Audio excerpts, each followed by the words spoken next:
Yan, sasakay na tayo ng barko. Itong cargo. Yan guys, may inaantay pa tayo isang pick up. Bali, dito siya sa unahan natin. Yun, pumapasok na siya. Yun. So, rasa natin kung ilang oras makakarating yung barko. Doon sa... saan yun? Sa Surigao? Sa Libata. Surigao. Basta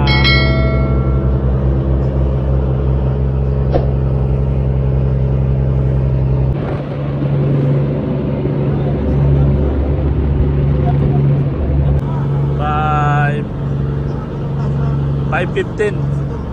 Parang ito na yata yung Surigao. Yan, diyotumpok na namin. Ito yung San Ricardo Port. Ayan guys.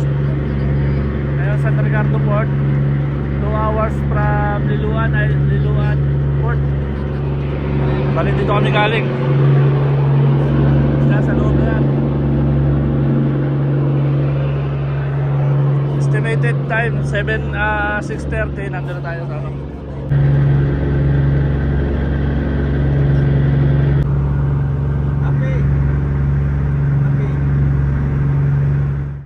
Time check muna tayo ngayon. So andito na tayo sa pier ng ano ba to? Lipata, Surigao City. So nung umalis tayo kanina is 2:30 PM. Ngayon ay 10 minutes na lang at mag-aalas 7 na. So makakababa yata tayo ng barko is 7 PM. Eto, ayan. Kanina nga palang alas 5, nandito na kami sa sasakyan. Para lang kaya nakatambay kami dito sa sasakyan is mainit doon sa labas. So 5 PM pa kami nandito sa sasakyan hanggang ngayon 7 PM. 2 hours na kami umaandar yung makina para magpalamig ng konti. Medyo matagal nga pala yung biyahe natin dahil yung sinakyan namin is cargo ship. Hindi siya yung mga roro or passenger na mga barko or yung paskat. Hindi namin inabutan.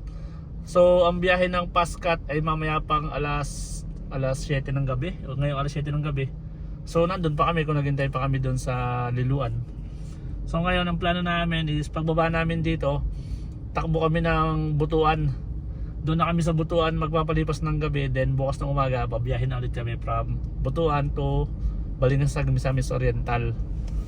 Yan guys, update ko na lang kayo bukas or mamaya pagdating namin ng Butuan. Yan guys, ito pa rin yung ating kilometers.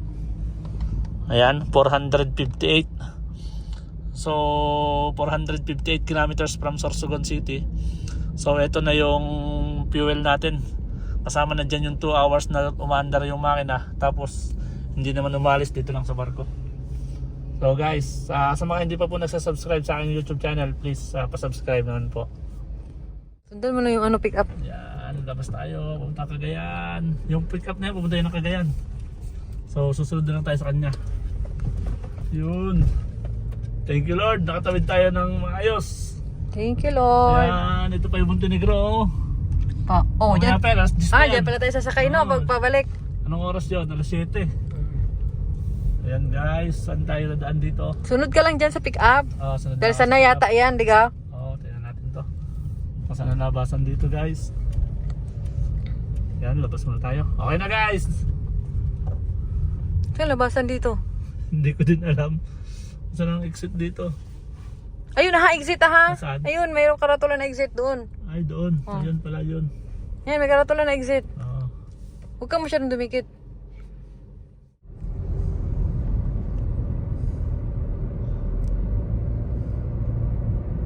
Yan guys, Surigao City tayo guys, Surigao City. So itong dinadaanan natin is papunta ng Butuan. Ayan, medyo busy yung kalsada guys. Pero okay lang, medyo maaga pa naman, 7:10 PM pa lang naman. Rush hour kasi ito. Oo, rush hour ngayon dahil 7 PM pa lang. Medyo maaga pa guys. Baka diretsuhin na natin hanggang Balingasag. Yun o, nakakatuwa naman ha. Yung rela nila, punuan. I-focus dyan sa rela. Yan. And guys, nag-stop over muna kami dito sa 7-Eleven. Bumibili ng snack yung misis ko. Hindi ko sure kung anong lugar to. Pero wala pa kami sa Caraga region. Ayan guys. Total odometer natin 3,869. Ayan, 491 kilometers. Takbo na ulit tayo pag dumating siya. And guys, nasa Butuan na tayo guys. So from Butuan 3 hours pa. Kaya kaya naman natin diretsuhin. Alas 9 pa lang. Kung tatakbuhin natin yan, ilang oras, 3 oras pa, hanggang alas 12 ng gabi. Alas 12 ng gabi or alauna na madaling araw, nandun tayo sa Balingasag. Maganda naman yung daan. Ewan ko lang pagkalampas itong Butuan kung maganda pa rin yung daan. Sabi daw meron daw dito under construction na mga kalsada. Yan na guys, oh. Maganda ng daan.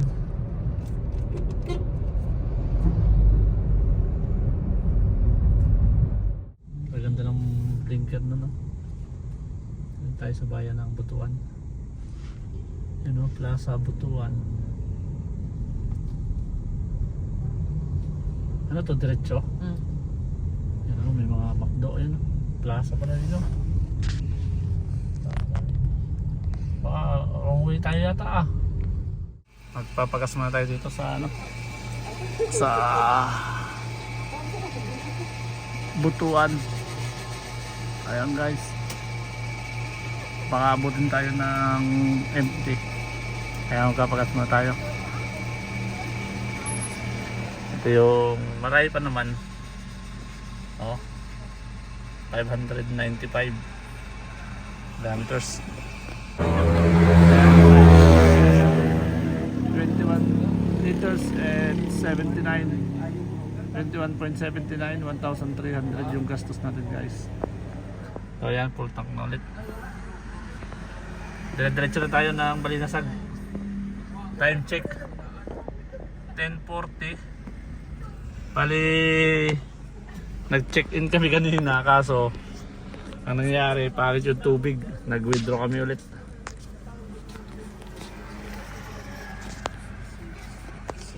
Thank you. Wala daw arihan, hindi daw magamit. Guys, so time check muna tayo guys. 12:21 ng madaling araw. So andito pa rin tayo sa daan. Anong bayan yung dinaanan natin? Medina. Bayan ng Medina.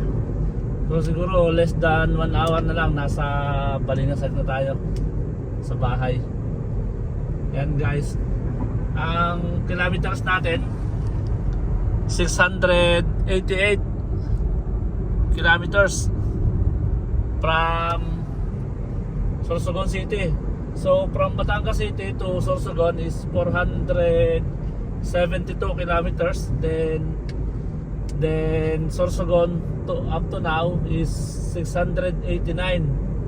So 689 plus 472, yun yung total na tinakbo natin guys from Luzon, Visayas and Mindanao. Yan na guys, mamaya tingnan natin kung mga 1 AM nasa Balingasag na tayo guys. Yan guys, nag-update lang ako guys, medyo antok na rin ako dahil wala pa kaming pahinga. Yan guys, 732 na tayo guys. But malapit na tayo guys. Ayan, time check